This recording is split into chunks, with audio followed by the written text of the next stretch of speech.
Welcome, everybody, to Dead Talk Live. And today we welcome back Michael Satrazemis, executive producer and director of Fear the Walking Dead, and the brand new Tales of the Walking Dead premiering tomorrow, August 14th at 9 p.m. on AMC. Michael, thank you so much for coming back on our show. How are you doing?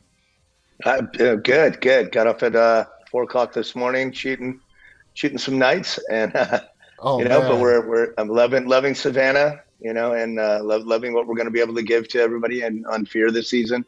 It's a real change of palette, and that kind of that low country, grassland, wetland thing look is really panning out. It's Well, you brought up Savannah, and I wasn't going to ask this, but you brought it up. This I've been to Savannah. It's a beautiful city, right by the ocean.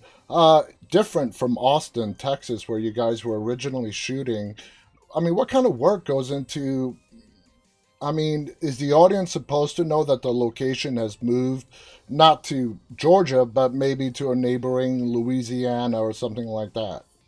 Yeah, I mean, yeah, I think it's inevitable that you'll be able to see it. When you make that kind of a move that drastic. It gives you an advantage because you get a completely different color palette. You get the different landscapes. The survivors now have to struggle with a completely different environment, and then you can bring in new people. You can bring in new set pieces. It's a bit of a reinvention, which is really fun in a season 8. Mm-hmm. I love creating more than anything, and feeling stagnant or maintaining this universe never has provided that. We keep reinventing all of the shows kind of every 8 episodes or every year. Mm-hmm. And a huge move like this in season 8 it has its advantages. I mean, at least creatively, it's really Absolutely. fun. It's really fun. It feels like a brand new show. I can imagine. Now, before we get into your brand new show, Tales, which is premiering tomorrow, you were part of the Comic Con panel several weeks ago that presented, you were part of the Tales of the Walking Dead panel, and you got to reunite with a lot of old friends while presenting this brand new show to the rest of us. What was that experience like, reuniting with Andy, Norman, Denai, and then the new people from Tales of the Walking Dead? And explain to us the environment you were in. I mean, I remember this franchise, this show, whatever you want to call it, this mega enterprise back from season 1, and when we're in the dirt, and people were telling us it's not going to do anything, and we shouldn't get our hopes up high, so high, and we were immensely excited, looking into each other's eyes, going, "Ooh, there's something there. The story's there." Darabont started out with something amazing, and it was infectious, and it kind of Comic Con this year brought that full circle for me to sit with Andy and Norman, and Melissa and Janai, and just look at each other and kind of reflect on what's happened. 12 I mean, years later. yeah, it's a beautiful thing. But for those of us that remember the time when we were just shooting and believing before anyone said you guys are amazing and this is awesome and this, any of that stuff. There's only a few of us left, and it was beautiful to go into Comic Con and hang out with those guys. And I can Andy and imagine. I, Andy and I had about a 45-minute truck ride in through traffic where we just goofed around and talked about everything. I think we wrote a script about being hijacked by a chauffeur in the truck, and the chauffeur of the truck started joining in and bringing in some story stuff. But that Did, it's amazing. It's the epicenter of everything that we are, and we were much younger back then, and a bunch of goofballs. since you were driving in with Andy, did they sneak him into the convention hall Yeah, I was. My panel was before? before, Yeah. and I knew, I was waiting there to hang out to watch the Walking Dead panel. This is the last one. That's a big deal, Yeah. and I knew that Andy and Denai were coming, and they were stuck in traffic there, And if you watch the panel, it's funny. You can see it start winding up into their arrival, and then someone goes, "What? We'll talk about that again in a minute." Which Yeah. is normally Gimple, and they reset, and then they do a couple other things, and then they start talking again. And that was just they kept thinking he was about to arrive, and he didn't, and he was about to arrive, and he didn't. I mean, they arrived.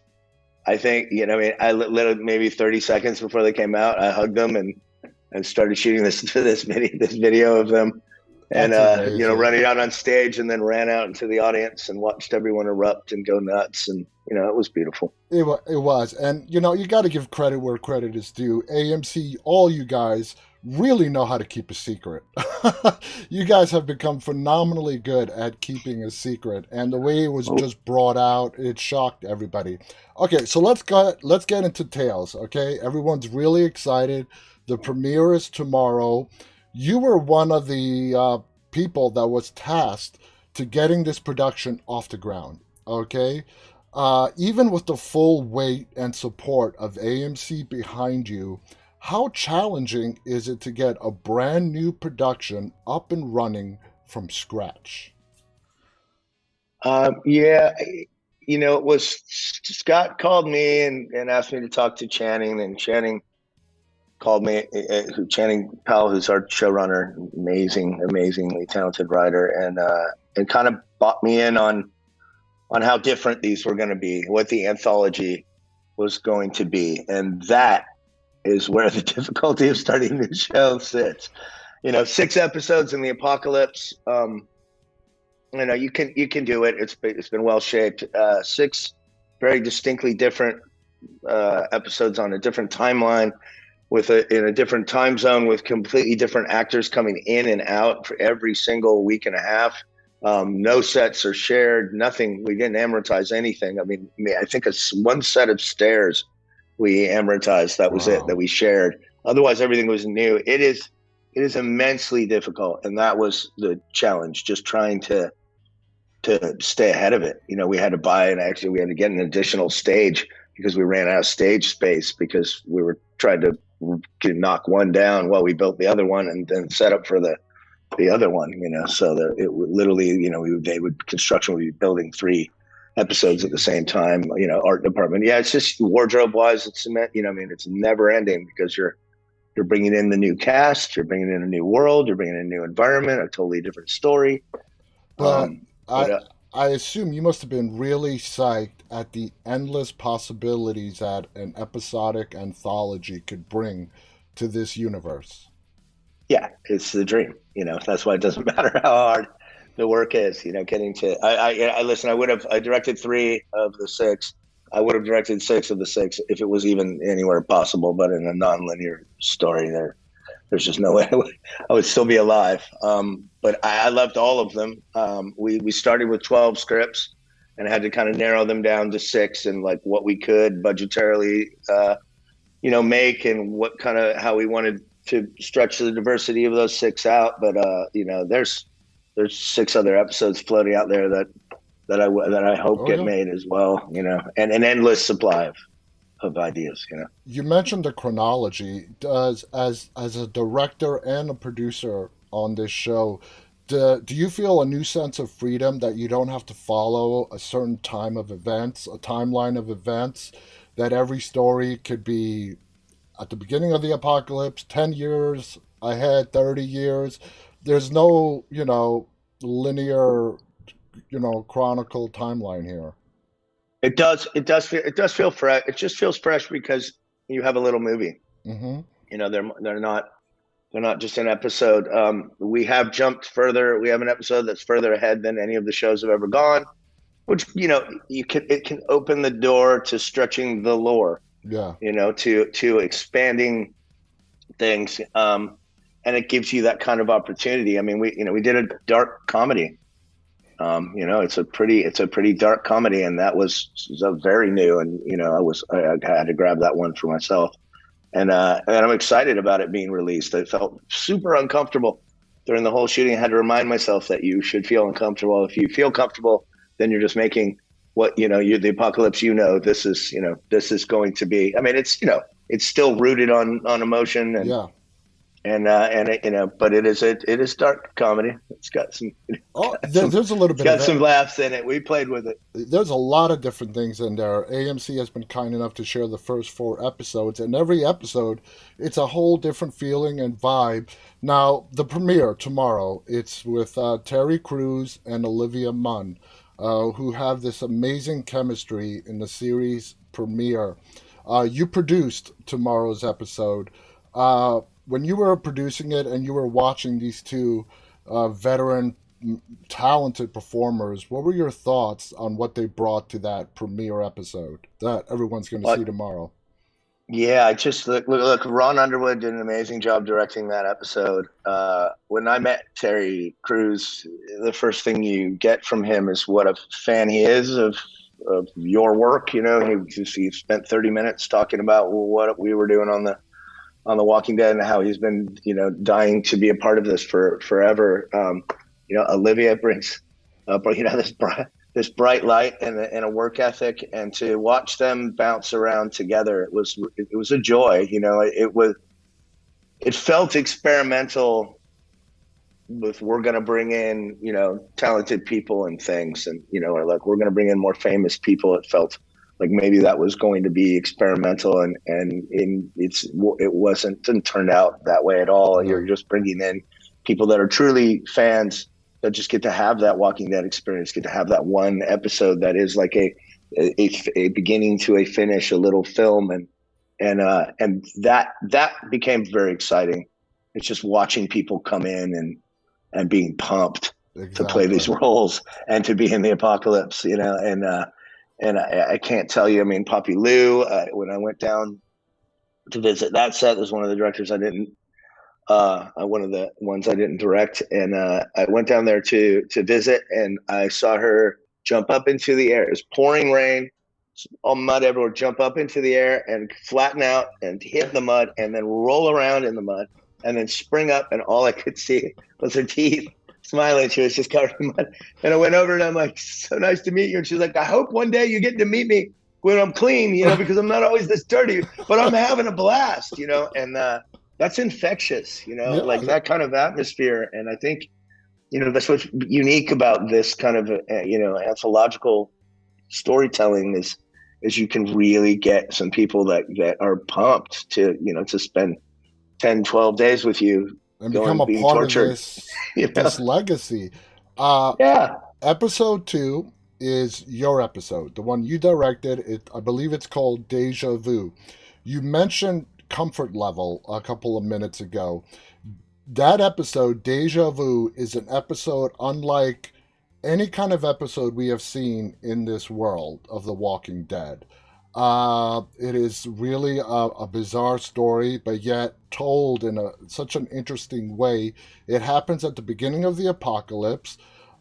Did that push you out of your comfort zone as a director, doing this show for 12 years, directing for over 8? Did Deja Vu help push you out of your comfort zone a little bit? Yeah, I took that one because it made me feel uncomfortable, because it felt like it was going to be a challenge. And I like to, I like scaring myself a little bit. So I try to take episodes that I think, are very high risk, high reward, and that I could ruin. And I feel like it just kind of, it forces me to work harder. That one, it was way outside of the box, but like, why wouldn't I want to do that then? Yeah, It is really, really, really out there, and it did make me feel uncomfortable, and I really wanted to feel uncomfortable. And then having Parker Posey and Jillian Bell. I mean, they were great. it's a reward, and being able to bounce around, even laughing in the apocalypse. It's, for Christ's sake, I feel like it would happen a lot. You'd try. I'd be running around the apocalypse trying to be a comedian. I'd try to make people laugh. So Absolutely. I mean, I got you mentioned Parker Posey and Jillian Bell. They were the two main characters in Deja Vu, and they were just absolutely great in embracing the roles. Uh, Having to welcome in so many new actors, characters into this world over the years, um, you mentioned the energy being infectious and contagious with everyone. Do they just, when new people come in, even for Tales being for one episode, do they do they feel embraced by the family right away? Do they feel a part of the universe right away, or they're a little bit nervous? I mean, I don't know if they're nervous or not. I mean, we try to talk to everybody when we're casting them and try to have a relationship with these people. And I'm pretty honest. I mean, I don't say it's going to be easy or Yeah, fun. I say it's going to be extremely rewarding. It's half of the apocalypse is a bit method. It's people are really running through the mud, falling, getting tackled by walkers. Charging through the water. Even the action scenes are rough, and they're soaking wet. And I mean, the environment is pretty much always the environment. There's no way of making a gross, dirty swamp out of roses. no, So that's true.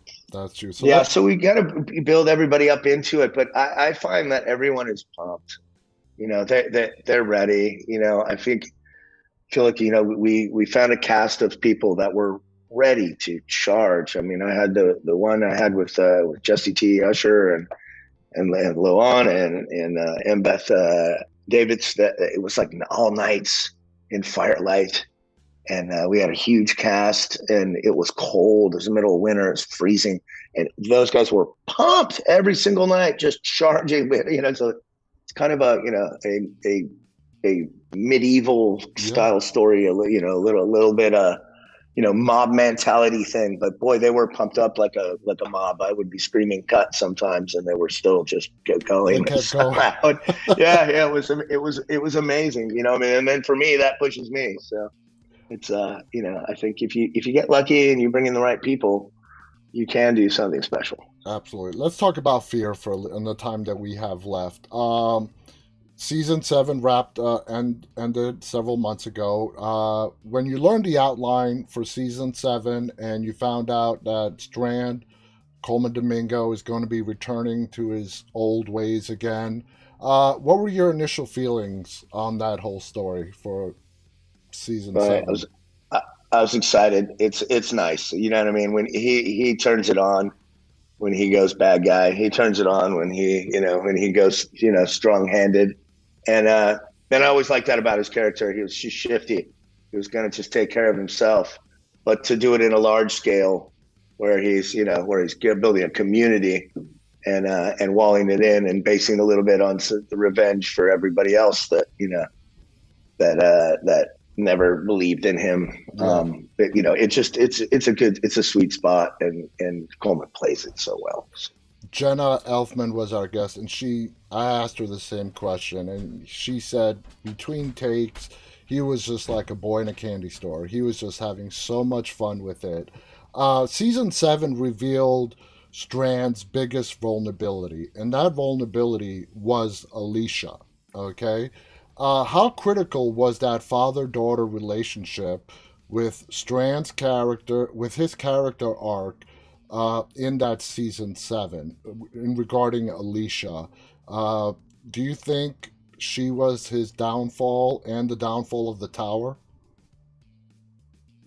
I don't. I mean, I think he was going to fall on his own at some point in time. I mean, but I think that their bond together, their need for each other and for each other to be okay is so important. That does drive a lot of their decisions.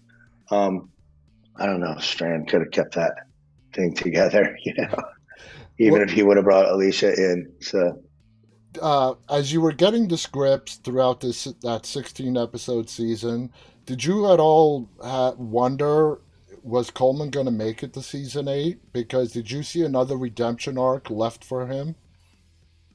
well, you do think about whether it's going to happen or not. I mean, I am a little bit privy Yeah. to stories even ahead of them being written. So, but you see things building in certain seasons where you're like, it feels like that's what it's going to. I mean, we have a way, or not a pattern, but a way of setting people up to go that honors them. Mm-hmm. So anytime you start building, you wonder. Anytime the writers in any of the shows start building, you wonder if maybe they're going to start going, if maybe they're going to go, because Yeah, it's a tribute. So that you build them up, you build their story up, and send them out, and see what happens. flying. Yeah, Now, yeah. we lost Alicia. She's not dead, which is very smart of the writers, but she's off the show for now. But the door is open. The door is open. Like Madison, Kim Dickens returned in Yep. the final episode. Uh, so, are you nervous with Alicia now not being on the show? How fans are going to react? Or you think everyone else is going to pick up and fill the void? What are your thoughts with Alicia now gone? Well, I think we have a lot of new story and a brand new environment. For me personally, not having Alicia around, she's my same. We have a lot of similarities, just as personality traits and things. So I love her. It was amazing to go through the prep with her, have her shadow me, and get into directing, and she's a very special person who's going to have an amazing career. Oh, yeah. So me personally, I'm going to miss him, but I spent my last decade, as like losing my friends, Yeah, and then realizing haven't lost any of my friends. You still talk to them and you see them, and things are okay. So, you know, but she could come back. You never know. exactly. We don't Yeah. know. We don't know. It's really no doubt. 2023 is going to be a crucial year for this entire franchise. The main series is coming to an end. It only has 8 episodes left. Fear is going to continue. Tales is starting tomorrow. We've got more spin offs coming down the pipe. Going into 2023, what are your thoughts and feelings with that anchor being the main show ending this fall? Well, I mean, a show can't go on forever. I mean, The Walking Dead is such a special show. It's okay that it ends. I mean, it's Yeah, just not. It's it is special. It won't. Another season doesn't make it more special. I love that it's breathing life. These split offs and all these little series are allowing stories to still be told, and hmm, I'm very excited about Tales. The anthology is, it's just really it's great, and Channing and Scott, have some really wicked ideas to play around with the apocalypse, to kind of romanticize it, to have fun with it, yeah, and I think that's a that's a it should, for me at least, being nostalgic about the end of The Walking Dead. It feels like I'm still doing a tribute to it by doing Tales, because I'm playing around with it. I'm still having fun with it, and I mean, it's such a huge piece of everything and who I am. So I'm excited, but like you say, it it is a very big year for the franchise. yeah. We'll see what all happens, and it'll be up to the fans as always. Absolutely. Well, we're out of time. I just want to have one final question before we go. I'm assuming there was some kind of wrap party for the main show when it ended in Sonoya, Georgia. Were you able to go or attend the celebration? Yeah, I was shooting Tales in Atlanta, so I got to go and hang out, and it was literally they invited everybody from I think the last decade. So even people that did 7 seasons and didn't do, I mean, Yeah, because they're still such a huge part of the family. So it was, I mean, it was about 3 hours. I think I took 3 steps, and then the next person 3 steps for 3 hours, but it was beautiful. And I was nervous. I almost didn't go to the wrap party because I was worried about the end. Like, I'm yeah, bad at goodbyes. I'm really good at hellos. yeah, But when I got there, I hadn't seen so many people for so long. It wasn't goodbye; it was all hello. So yeah, it kind of, it was fun to hang out. But Comic Con felt more of a resolve, more of an end yeah. to it It's than never an than end. I even mean, than the wrap party. it Yeah. sounds all the people you've met over the. I mean, they've become friends, and it's never goodbye. You guys may probably get to work together again. It's just new Oh, we beginnings. will. Yeah, it's new Yeah. beginnings. Uh, I want to thank our guest, Michael Satrazemis. Again, the show is called Tales of the Walking Dead. It is premiering tomorrow night on AMC. If you are a subscriber to AMC Plus, episode 1 is now available on AMC Plus. check it out. If you don't have AMC Plus, it's premiering on AMC tomorrow, August 14th at 9 p.m. Again, a big thanks to director, executive producer, the person who's been with the Walking Dead universe since day one. Started out as I'm gonna say it again. Started out as a camera operator, became a director of photography, became a director. Now he's an executive producer on two of the spin-off shows. I mean, congratulations, Michael. You're great, and you're a great friend. Thank you so much. Do you have any final thoughts you want to share before we go? I mean, I'm living my dream, and I hope it continues. I am very excited about Tales. Please watch it. It's Yes. yeah, I think it's fantastic. I really Yes. do. Please watch it. Every episode is going to be something different, and it's going to surprise you. Again, Yeah. thank you to our guest, Michael Satrazemis. I want to thank our audience, those of you who are tuning in live and those who will be tuning in later on. Till next time, on behalf of Michael and myself, stay safe and always stay walking. Bye, everybody. Thanks, Viz.